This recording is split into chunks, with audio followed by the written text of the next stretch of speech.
Hello, welcome to Hope Digital. I'm Trisha. And I am Joel, and this would not be a preview podcast if one of us didn't have a one of our devices unmuted Yep. when we start this. It was me last week. It This was. week it's you. Welcome, everybody. I'm glad to see everybody online. We're going to jump in here today. And just for anybody who is new to this is our Hope Digital podcast, our anchor event for Hope Digital. What is Hope Digital? Hope Digital is? Well, so Hope Digital is kind of a dream of this church, Hope Physical, we lovingly call it, where we're starting a second site, but we're starting it digitally, where we're not looking for any particular place or group of people, but we want to make our prayer statement, our ethos, our DNA, a place where absolutely anyone in the world can come join us, right? Yeah. So a second site to our church, a new church online. And absolutely everyone. This is our podcast. Yeah. Absolutely everyone is our podcast, and that's our anchor event or our central time to come together as a community and to learn and to explore. And we're going to probably talk a lot more about that a little bit later today. Absolutely. But this is our main thing. We don't have a centralized service that we necessarily attend. People can attend whatever service that they want, including live streaming Sunday mornings with Hope Physical if they want. But this is our Hope Digital central event at this moment called Absolutely Everyone. It is. And before we go too much further, I want to point out that we have some help here tonight. Yes, we do. We have our dear friend Dave, who is kind of our producer over there running tech. You guys aren't seeing him, but he's chuckling off camera. So you'll see him in the chat as Dave. He's awesome. And we also have Mary, who is keeping an eye on chat. One of the things that we learned last time was Trisha and I will do our best to keep track of the chat, but we need somebody actually taking a look at it. And throughout this, we're going to actually get your comments. We've done some magic, and we'll get your comments on the screen. See how well it works.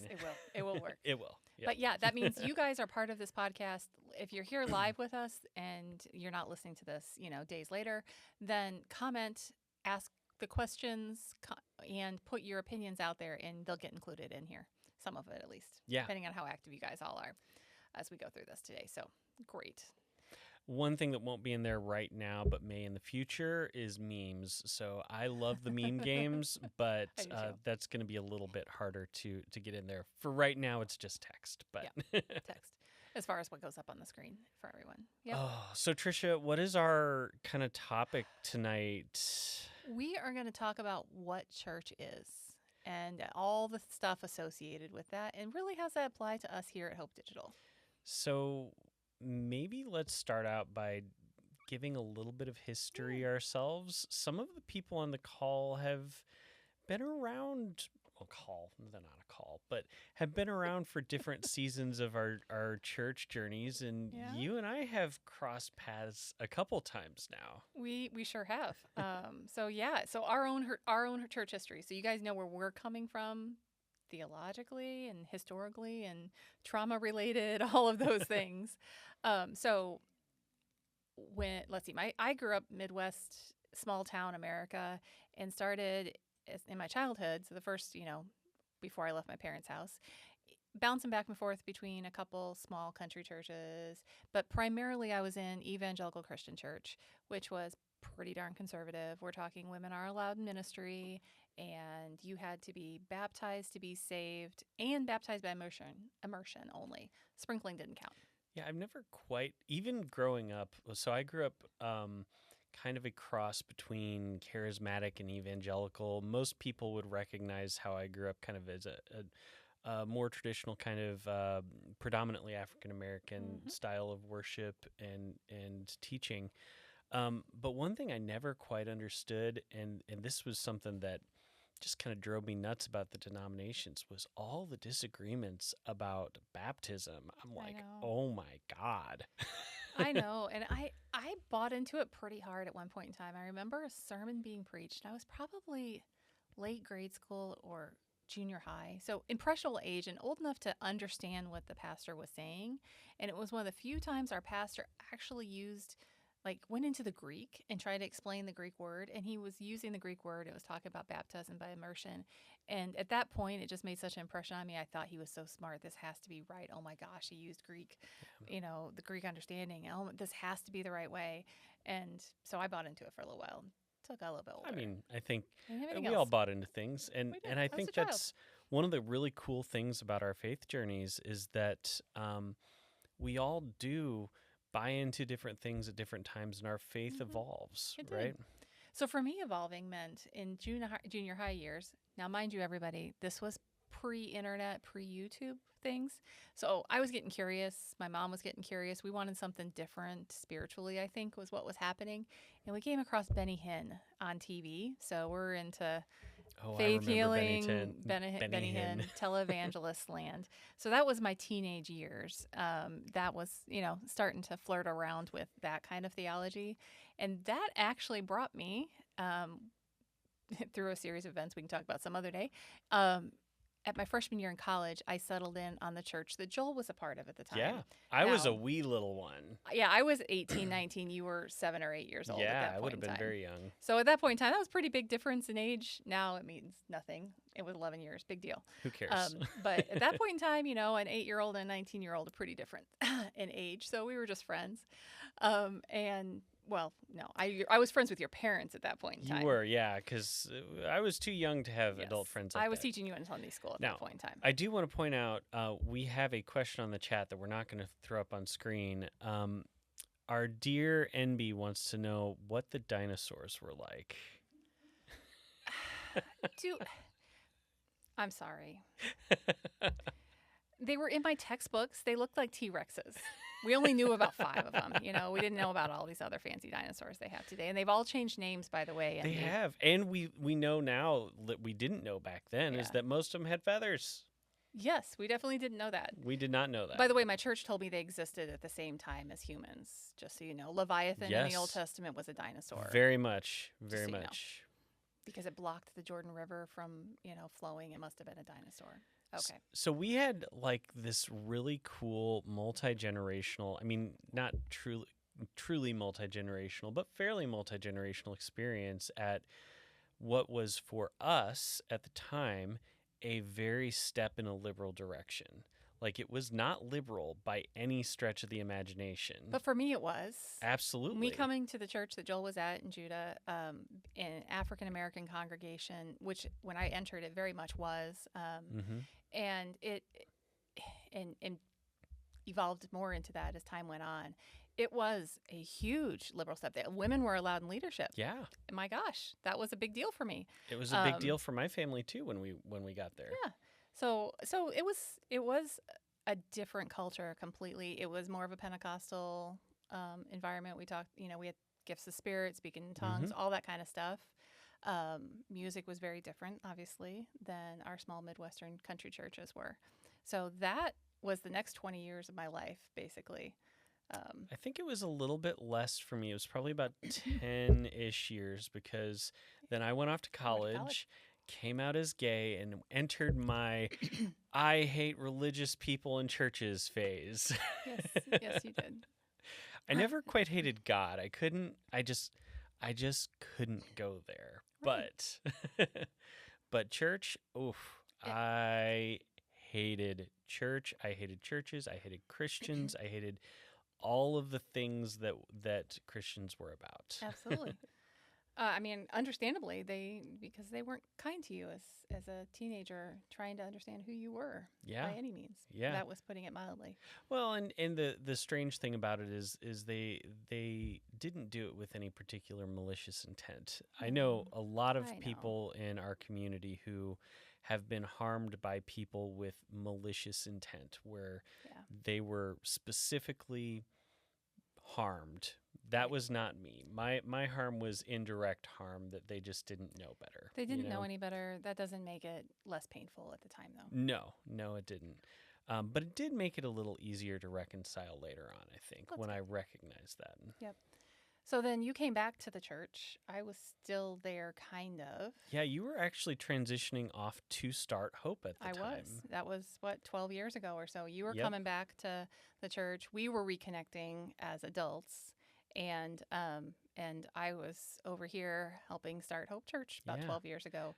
That was kind of the time when we really got to be friends. Like Yeah, we adult have friends. adult Yeah. friends. Like we had a lot of when I was a child, we had a lot of similar experiences just because the cultural stories, the things that we Mhm. experienced were similar. But And that was one of those churches where you went 5 to 6 days a week. oh Just yes. so everybody knows. We were Oh, there a yes. lot. So anyway.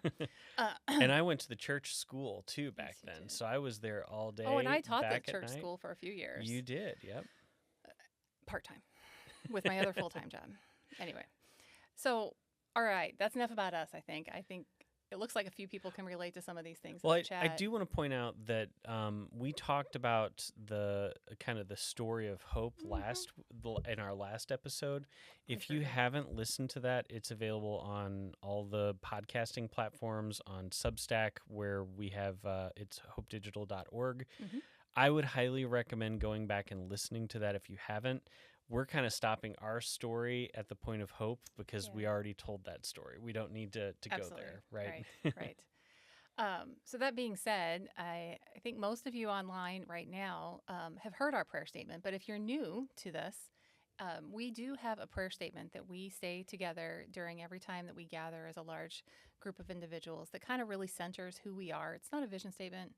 We call it a prayer statement, but it really kind of brings together what we believe Yeah, at a high level. it aligns us as a community and who we are. And even though, like, I know you and I have different beliefs on different things, Of course. everyone in the church, even in Hope Physical, I think I just heard the statistic again. We did a poll where 15% of the people in one of the Sunday morning services said that they either didn't believe in God or didn't know if they believed in God. Right.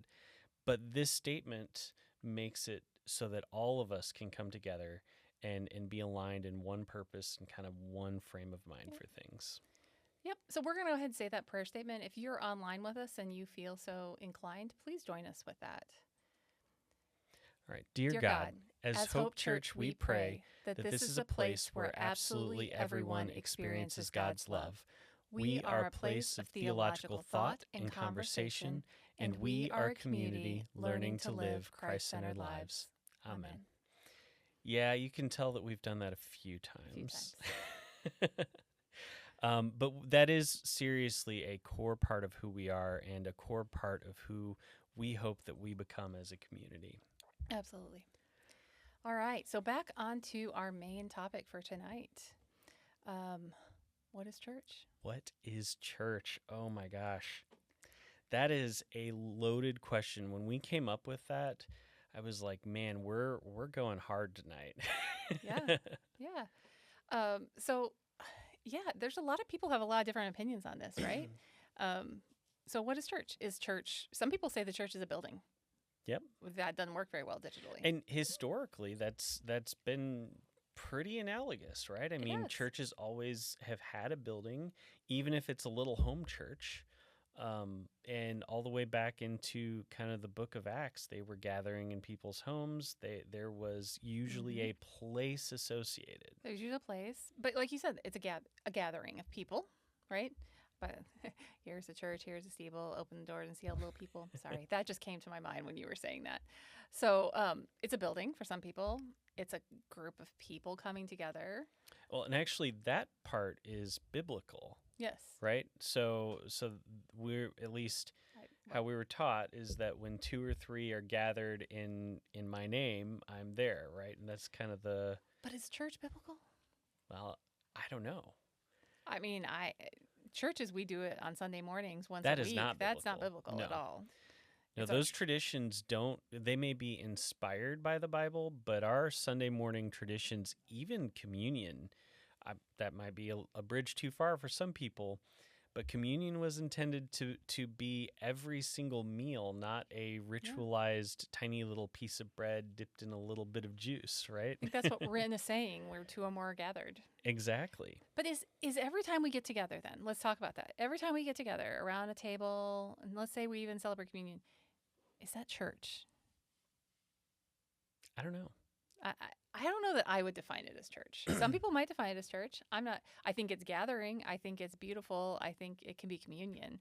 I don't think it's church, though, in my opinion. So then I guess the question would be, what is community? Because that sounds a lot like more like community, the gathering part, Yeah. right? Mm-hmm. What is community? So, but before we go there, I think we've got a couple of thoughts from people in the chat. Can we get those flashed up here? A couple of them, or one or two of them? So we've got, for instance, from Sophie. Oh, this was a question about our church. Was there organ music in our church? Sophie, the answer to that is, for the most part, no. But there was a synth keyboard, and every now and then my dad, who was a piano player, would go off on a tangent. Well, and you get the right person in there culturally. You get in some of the old school spiritual organ music. Yep. It could be interesting and fun. And from Rin, we have Amen on the loving Christ but hating Christians. Yep, Rin, that was a whole phase, and to some extent, I still have some things to work through. Let's put it that way. John says church is a fellowship. Absolutely. Rin also says where two or more are gathered. And Sophie says gathering to talk about God is biblical. That is absolutely true there. Absolutely. So Tricia, what would you define church as? This is a really loaded question because I have lots of thoughts on this, and I think it's meant something different to me at different points in my life. So I can't define church without defining or thinking about why do I go to church, right? Because that's my frame of reference. Why do I go? Why do this thing on Sunday mornings or put a pause Thursday on night? that? We just said maybe church isn't a building. I know, or whenever. Why do I do this thing called church? Yeah. Why do I do this thing called church? And I think historically in my life, it's been for very different reasons at different times. Like we talk about, oh yeah, it's community, it's gathering and everything. I remember a point in time when I went to church and I didn't talk to another soul when I walked in and out of the building. I didn't care to. I wasn't going for that reason. I was going because I wanted to hear someone teach me something very specific, and I respected what they were teaching about, and I wanted to learn, and I wanted to grow as a Christian and in my faith, whatever that was at that moment and that time. And I wanted that depth, but I wasn't really looking for other people.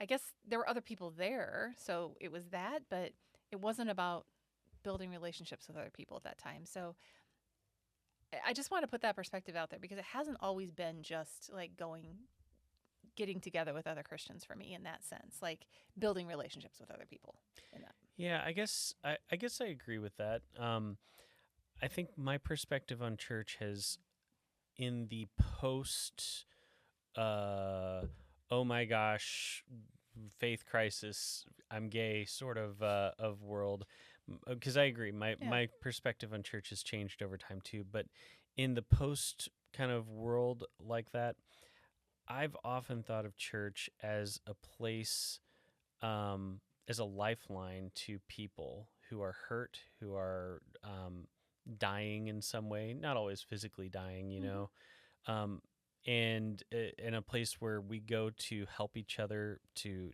kind of show that we're not alone, but in a key sort of way. I don't know if that makes sense.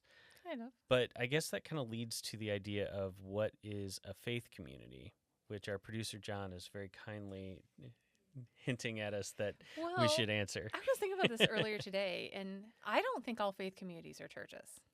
Oh no, absolutely not. So okay, so there's a faith community online that I am frequently a part of. r/gay Christians. Right? Absolutely. If you, by the way, if any of you are LGBT and you have not seen r/gay Christians, it is one of the only places on Reddit, one of maybe two places on Reddit that hasn't become just absolutely infected with hatred. So, fantastic place. But that is a place where we have a ton of Christians from a ton of different backgrounds, denominations, theologies, coming together. but it is not a church. It's not No. an identity, and maybe that association or that identity is a key part of what a faith, what differs between a faith community and a church, right? Absolutely. And faith communities are not, when I think of church, I think of Christianity, by the way. When I Mm. think of faith communities, I don't necessarily think Christianity either. Okay. I think of groups and organizations or gatherings of people that do center something about faith, but it could be a service organization. It could be a Home Sweet Home Ministries in town, which helps with the homeless population. I would consider that a faith community. Yeah, I would agree. Salvation Army. Salvation Army, though they have churches too, but Oh, do they? yeah. So You learned there something are new. Salvation Army churches. Yeah. I did not know that. Oh yeah, it's its own denomination-y type Oh, thing. okay, cool. So yeah, so to me, those are faith communities. Like it's a group of people who are coming together for a purpose, and their faith is part of it. But how is that different than church then?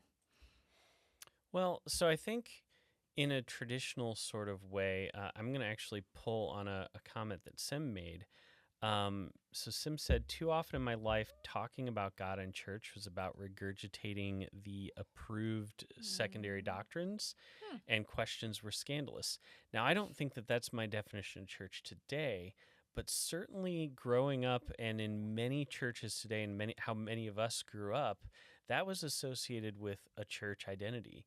If you were a part of a church, and a church was kind of a collection of people, but also a specific collection of beliefs where it wasn't okay if you diverged from those beliefs. Yeah, Right? Right. It was a lot of churches. I think their purpose is to make sure everybody believes the same thing. A lot of churches, yes. Yes, that's not us here. That is not us. And I want to be really clear on that, because I know that even in the people who are alive with us right now, just from knowing you, I know that you guys believe different things. Absolutely. We believe different things. We do. And yeah. And we all have our own faith journeys to go down. And so we're okay with wherever you are. Absolutely. Right? And that doesn't mean there's one is better than the other either. Right. It's not like this hierarchy that you're trying to grow up to this. I mean, it's not a progression like that. It isn't. I don't think Now, faith is. I do think, though, that there is a place for, when we're defining what a church is, for some foundational principles or things that bring us together, like our prayer statement, Absolutely. right? So as part of our prayer statement, we say that we want to be a place where absolutely everyone experiences God's love. That is key, right? And so when we gather together, we look at everything that we're doing through that lens. Is it furthering absolutely everyone experiencing God's love? Now, different churches have different lenses than that. They don't call it a prayer statement. Sometimes they call it a statement of beliefs or a set of doctrines, right? Yeah. And some churches are better at focusing on those than others. A lot of them don't, but some do. Yeah. Some do. We definitely do. So there are things that are part of church traditionally. I know what the right answer is to this question based on what some people think the right answer is. So I'm going to throw some of those things out there just for us to talk about, because I think it's important that we talk about them. Worship. What's worship is traditionally considered a large part of what church is. Yes, and for most, so here was a thing that I learned getting into Hope and Methodist world that I didn't know growing up. Yeah. So growing up, I associated worship as specifically the music that you sing at the beginning of church. That's what we were told. That's what we were told. That was in that setting, and it really was because the giftings of that church. But in that setting, it was the highest level of spiritual practice, was musical, communal engagement, though at times it wasn't very communal, but a musical type of worship. Yes. Now, what I learned in kind of digging into Methodism and kind of learning from the community here is that traditionally Methodists consider just everything that happens in the Sunday morning service to be worship. Yeah. Right? Yes. That's what I learned too when I came here, and it was a little bit of a shock for me because we were so Yeah. used to using that word worship to mean music. So It I've had to was. retrain my brain that word. So in this context, yeah, what is worship? So we actually have a couple do. answers from people. Andrea says it is the act of service. Okay. Rin says it's making a joyful noise. And John says worship is the work you put in. NB says worshiping is however you connect with God and the divine. I may have missed somebody in there, but I think the key thing here is worship, and I think one of the things that we've learned in our faith journeys is that worship goes beyond Sunday morning. It goes beyond the four walls. It even goes beyond what we do together, right? It does, but when you're talking about like a church doing worship, how do we do that digitally? What does that really look like? Like, because we don't, it's easy in a physical building to say worship is my worship service on Sunday morning. And yeah, there's a musical aspect to it. Yeah, there's a teaching aspect to it. Yes, we come together and we gather together with that. Okay, maybe there's liturgy, maybe there's not liturgy, depending on where you're at. And you can figure out which piece of that you care most about and everything like that. But what does that mean? If we're going to be a church digitally, what does it look like to have worship? Does it look like this? I'm asking everybody online. I don't know that I have the ultimate answer to this. I think we have to figure it out. I don't know either, but I do think so. So MB says this podcast could technically be worship. I agree. And I think if maybe we need to do a podcast at some point in time just specifically on the question of what is worship. Because we could probably go in a deep dive on that, just that alone. Or right? a lot of different perspectives. I don't know that we'll have just one answer to that. Right. Because I think if we were to dig into even biblically what worship is, we would find that it is a diverse collection of practices, of things that we do alone and together that all point at praising God in some way, right? Yeah, MB says worshiping is however you connect with God and the divine. While I agree with you, I will say that there will people who will argue that you can't worship by yourself, that you can only worship when communally gathered with other people. Yeah, I don't know that I would agree with that, though. I don't either, but there are people who believe that. There are. Now, and the reason I think I would say I don't necessarily believe in that is because while we are communally gathered here right now together, when we're drifting in and out of Discord and participating in a worshipful way in the faith community, we're not necessarily gathering synchronously, right? So maybe the gathering communally, maybe there are asynchronous ways to do that, to gather, Maybe. That's something to definitely ponder, because we just talked a lot about where two or more are gathered. Yeah. And, how does that apply to online? I don't think that Paul wrote Corinthians. I don't think that he had chat rooms and email and things like that. Well, he had letters, I suppose. They had letters. It was the same type of thing. It was just more asynchronous than I would argue that there is something special about people being together at the same time. Not to diminish that you can have back and forth conversation done in letters, done in chat rooms. But when you're in the chat room together, to me, that's synchronously. Oh, by the way, Jenny in there says, "He totally did." And I'm just hearing her say it in her voice. But yes, you're absolutely right. I think he's the first digital minister. I don't know if any of you can hear that, but I guess Jenny is in the building, and she just showed up in the building. She just shouted out, "He was the original digital minister." And actually, I agree. We were just reading one of his letters before this, weren't we? Paul's letters? Yeah, we were The epistle? maybe I was reading Maybe it. you were reading. I may have been reading it. Okay, so Paul is the original digital minister. We'll talk about that some other day. Yes, absolutely. That might be triggering for a few people. But I understand do want to maybe explore how is church online different than maybe church physically or other online communities? And the reason, okay, Jenny says I make it sound like we sit around reading the Bible together. We don't, but we do have a very extensive like text chain where we talk about anything and everything. and right. But anyways, so online church, and the reason I want to go here is because I want everyone who's hearing us to understand that while we are building a community, we are building a church, right? And I think that's really important to align on, that we're not just building a place for us to come and share about ourselves and talk about things, but we are building an actual church. So we're building an here. actual church. So some of the other aspects of a church, we talked about worship as a big part of the church. We talked about gathering and community and coming together as a community, which fellowship is one way that happens, right? I think we've covered that. What are some of the other things that traditionally are part of churches? Well, reading the Bible. Traditionally, right? So study. Yep. Spiritual learning, right? Yeah. Theological thought. Yep. Right? And actually, growing in that. you went through a phase where the only reason you came to church Right. was to learn, Yes, I right? did. To listen. You didn't want to talk to Nope, anybody. that's what I was saying earlier. That's Yeah. why that was the main thing for me at that stage in my life. By the way, I happened to be in college at the time. I wonder if those kind of went together. That was just a phase.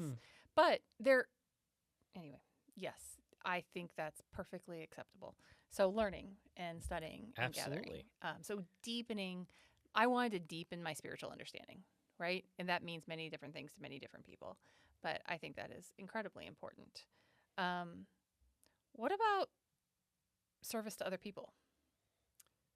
And what does that mean? I mean, service is a key part of our types of discipline, right? Mm-hmm. Or not discipline, discipleship. Goodness. Discipleship. Yeah. Fortunate thing churchy about being words, Joel. live is whenever I screw up a church word, it's going to be really apparent. But yeah, so service is a big part of that, right? Yes. So sometimes that takes the form of volunteering. Sometimes it takes the form of doing kind things to other people. But there's a lot of different ways to serve that may not necessarily look like just volunteering at a food bank. Although that is important, and I love the people who do that. So Dave serving right now by handling the tech for us is an act of service to this community. That's a form of Absolutely. service. But so is going out and serving people in the community. It is. And okay. All right, So- I'm going to bring up something here. We don't have it prepared to show on the screen, so I will probably paste it in the chat here for you guys. But we actually have a whole chart that talks about the aspects of discipleship for our church, and these are all kind of parts of They're pathways. pathways. Because the middle's supposed to mean that So- your soul knows what it needs. All right, so you guys can't hear Jenny over there, I don't think. If you can, please tell us in the chat. Our mics are sensitive. I don't think they're that sensitive. They can hear. Jen said we can. Oh, you can? Okay, They are awesome. pathways that lead us to the center because your soul knows what it needs, if you couldn't hear what Jenny said. But that is, so there is a visual out here.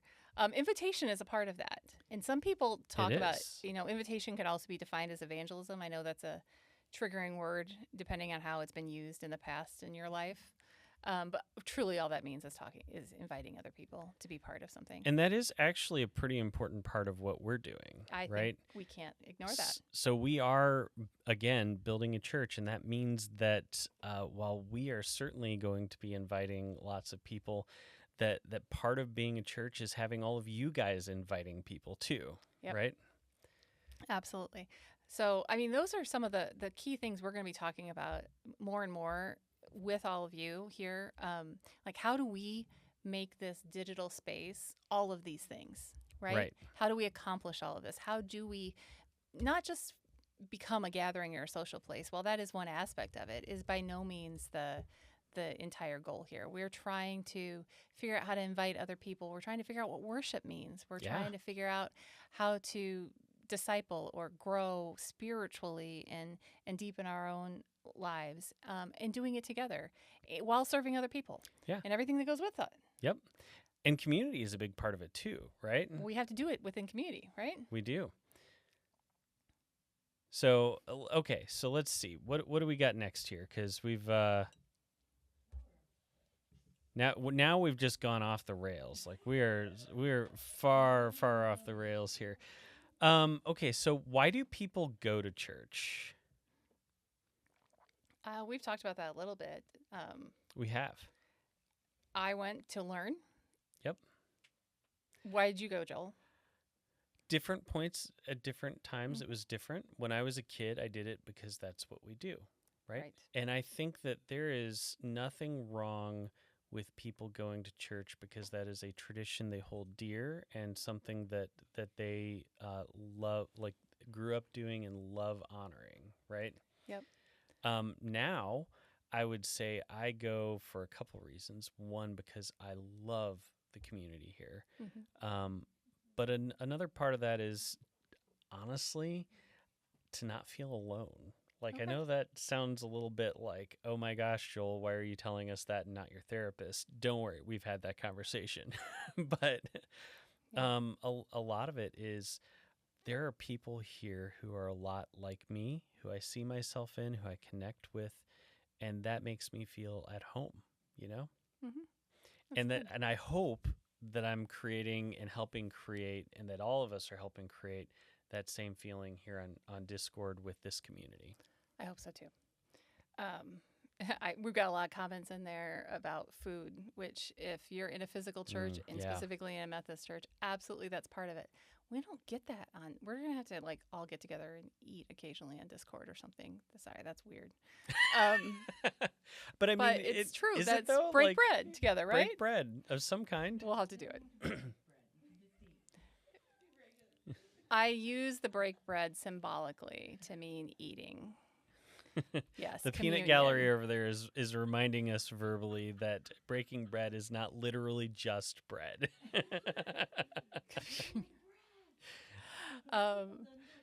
Yeah, so one of the things that in a Bible study recently, we were looking at the miracle of the loaves and the fish, and I had never read the version, or if I had, it didn't register, where afterwards the disciples are asking Jesus what it meant, and Jesus looks at them and says, "Why are we still talking about bread?" And it is the best thing. In fact, one of our friends, Isaac, who's the worship leader at our church, has kind of coined this whole way that I'm starting to see Jesus in different points of time in his ministry as snarky Jesus. Snarky And it Jesus. is revolutionizing how I see and relate to Jesus. I'm not even going to lie, but that's a whole probably podcast in and of itself. Absolutely. Absolutely. All right. So why do you guys go to church? I don't think I saw some I saw some food comments in there. What else do we have here? We have holy obligation, coffee and potlucks, but just kidding. Don't be kidding about Yeah, coffee don't. and potlucks. That's Yeah. important. Networking and politicking. I mean, I know that there are a lot of faith communities that are built around not politics as in a sort of political activism sort of way, but around ideas of social justice and advocating for those, you know? Yeah. And that is a very powerful way to do that, right? That being said, there are people who go to church only to network with other people in the community.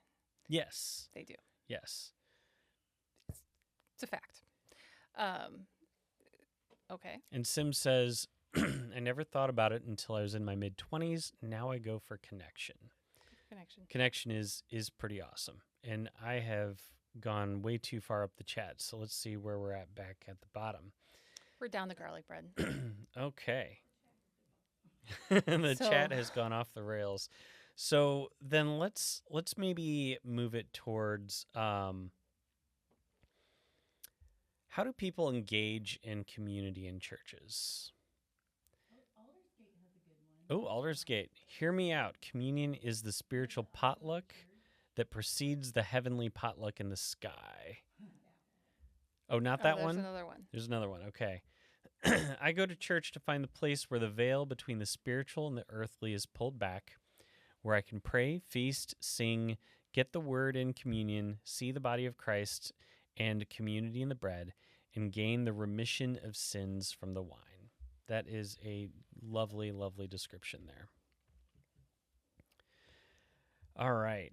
So, how do people engage in the community in churches? And let's think about this both physically and digitally, because today many people engage in their churches digitally as well, right? In some way. Sometimes, yeah. So, like, okay, I was talking to my mom, who's in a more traditional church we came out of or whatever. Yep. And they were talking about the fact that they were still taking pictures for their directory, right? That they give to everybody with everybody's phone numbers in them and their little pictures and everything like that. Okay, but low key, I literally just suggested doing that for. No. I was telling Mom how our directory is our app. Oh, okay, yeah. We don't- physical directory versus digital. We don't Sorry. need a physical directory. We have an app now. That is Yep. the church directory. It is. And that's how you reach people. And you don't have to give everybody's phone numbers, because that can be creepy in some places, right?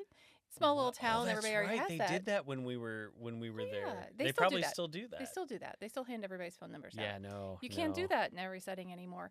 But if people choose to join an app, then you can message them on the app and reach out to them. Absolutely. So, church apps are the new church directory. That is a digital engagement. Okay, but real quick, just to level set with the people here, if you get random DMs from people on this server that you Discord. don't, or on Discord that you don't Yeah. know, please let us know. Like, because 9 times out of 10, that's just a scammer. But if Right. it's somebody you've talked to on here, you know who they are, they're a real person, that's okay, right? Or if you're not sure and you want to ask one of us, by all means, that's Yeah. also appropriate. You can DM one of us, or tag it and ask us that question. But yes, we have DMs on Discord where we can engage with each other. We do have the Hope app, which you all are also welcome to join, even if you are primarily a Discord person. Absolutely. So get on there, and you'll have access to things and access to so even our giving is on there too. Yep. So how else do we engage in digital community? Well, so here in this community, we have the forum, we have the chats, right? We Mhm. have several places where we encourage people to post anything, everything. General chat, for instance, is really a place that that we want to make a welcome center for new people coming in, where we're openly embracing hopefully all the new people that you guys help us invite, right?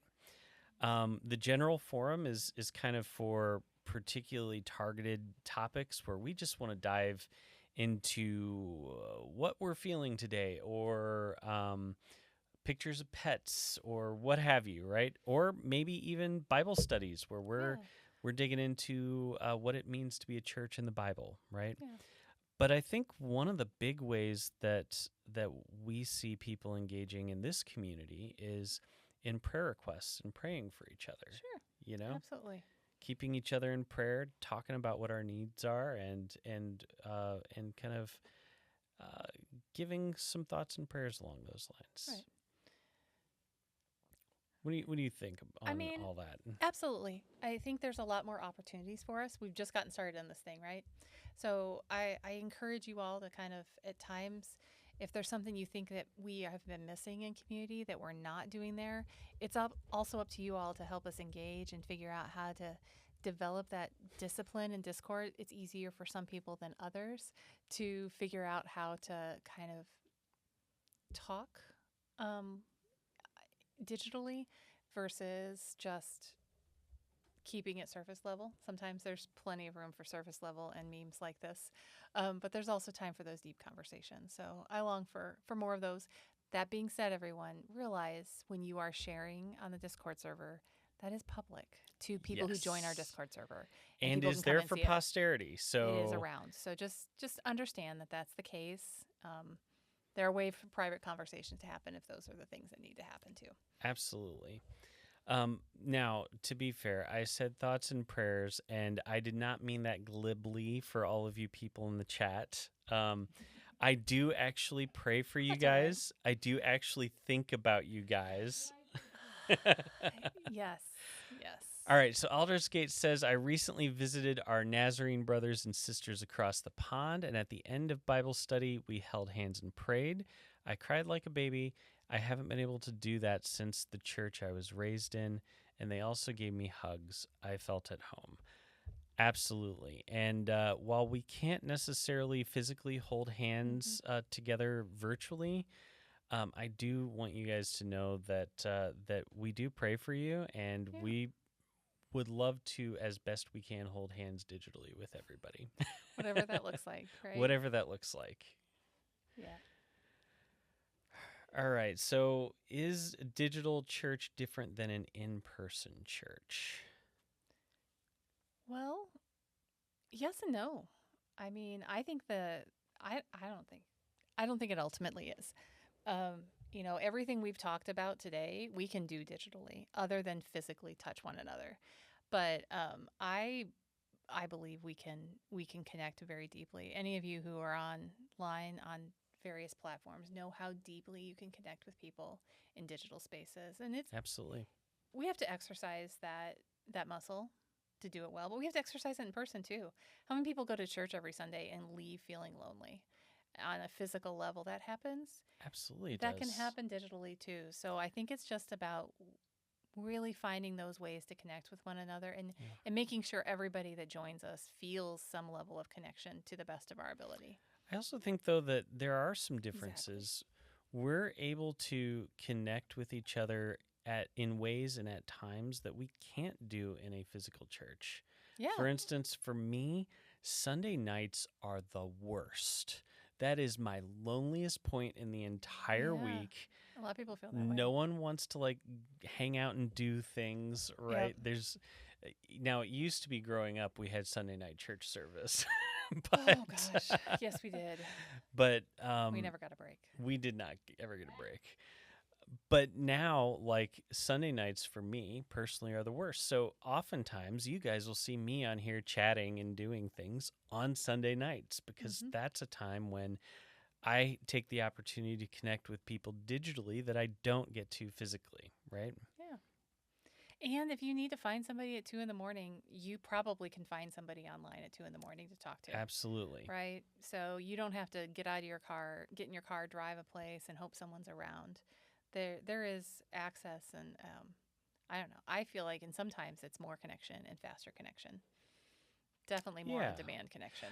Now, as we're growing, that's going to be maybe a little bit of a challenge. Like, we've gotten some folks come in at 2 a.m. our time who are feeling a lot of intense anxiety, and I don't see it obviously until the next day because I'm sleeping, right?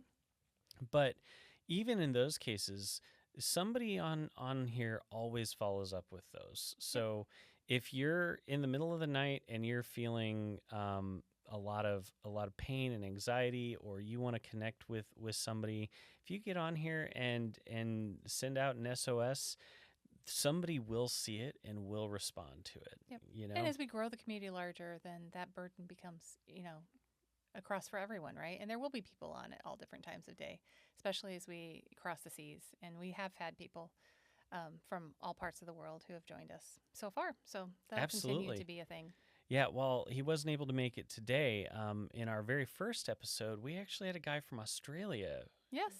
who- So it was Friday morning for him joining us. It was, and he's probably not going to be able to join us regularly because it's Friday morning and Right. he has to work. But he definitely is looking forward. In fact, Mike, if you're hearing this later, we love talking with you and connecting with you, and look forward to doing more of that. But there's definitely a place for people all over the world here in this community, and we're looking forward to getting more connections all around the world. Absolutely. Well, Joel, we're hitting that time.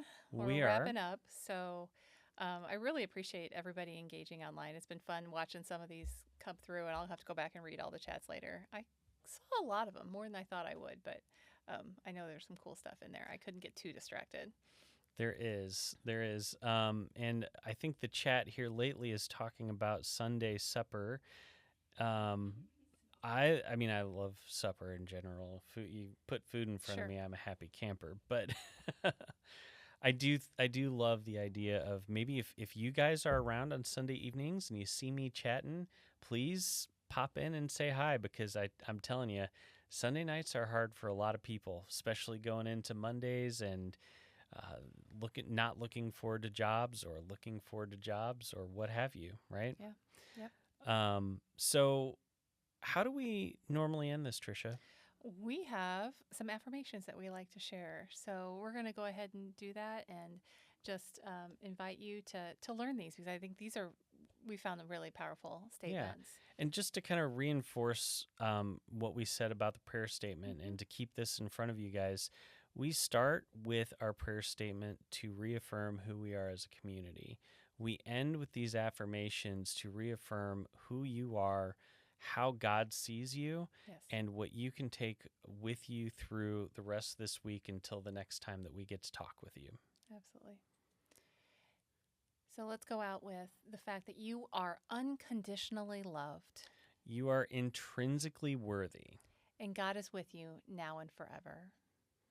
All right. So we're gonna conclude this here. If any of you want to stick around and are interested in really investing in this community and being a part of our launch team, Yes.